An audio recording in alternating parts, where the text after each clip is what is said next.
27 kilo कमाइले Anurag Kashyap 11 दिन तरल खाद्य कमिगला ओजन हृदघात पर बदलीगला जीवन ओजन कमाइबार अनुराग को फर्मुला। फिल्म निर्माता एवं निर्देशक अनुराग कश्यप पेमा वेलनेस रिट्रीट सह एक साक्षात्कार तांको ओजन ह्रास यात्रा विषय खोलाखोली कहिथिले। अनुराग कश्यप कहिथिले मोर हृदघात एवं अनेक थर श्वास रोग रे आक्रमण होइथिली। मु स्टेरॉइड सेवन करुथिली एवं मु निजको संपूर्ण भावे हराई देथिली। अनुराग एक निशा मुक्ति कार्यक्रम रे मध्य जाइथिले किंतु कोनोसी फलाफल देखि नथिले। एहा परे से एक सामग्रिक पद्धति ग्रहण करिथिले एवं 27 किलोग्राम ह्रास करिथिले।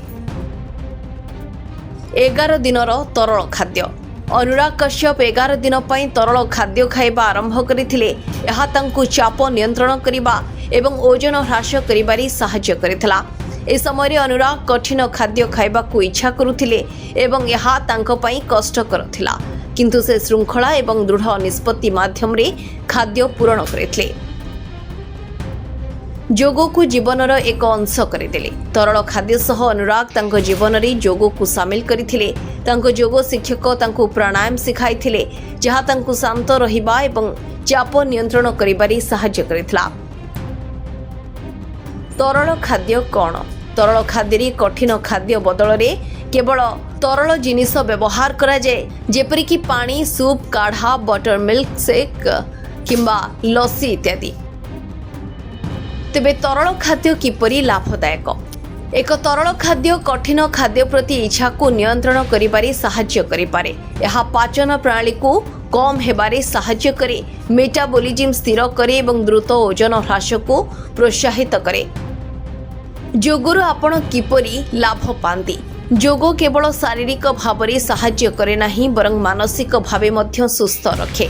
जोग शरीर को नमनीय करिथाए, यहाकू शक्तिशाली करिथाए एवं ओजन ह्रास करिबारे सहायक होइथाए। जदि आपण अनुराग कश्यप को द्वारा अनुप्राणित एवं ओजन ह्रास करने को चाहूछंती तेबे मने रखंतु जे तरल खाद्य केवल डायटिशियन को तत्वावधान में पालन करा जिबा उचित। तरल खाद्य निजे ग्रहण करने द्वारा स्वास्थ्य समस्या होई पारे। ऋतिक रोशन को भौणी सुनैना रोशन क्रैश डाएट ग्रहण करथिले एवं तांको स्वास्थ्य खराब हो जायथिला। एपरि परिस्थिति रे केवल वृत्तिगत सहायता रे डाएटिंग करा जिबा उचित। ब्यूरो रिपोर्ट स्वर्ण न्यूज।